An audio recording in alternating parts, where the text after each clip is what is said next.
Arratsaldeon, beti bezala hemen gaude kirol handien saioan.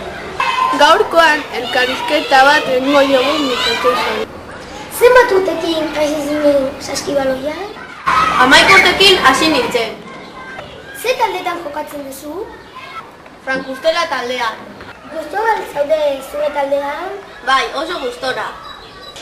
Zerk bultzatu zintuen kirol hau egitea? Ikastolako kirole. Beno, gaurkoz bukatu dugu, bihar arte.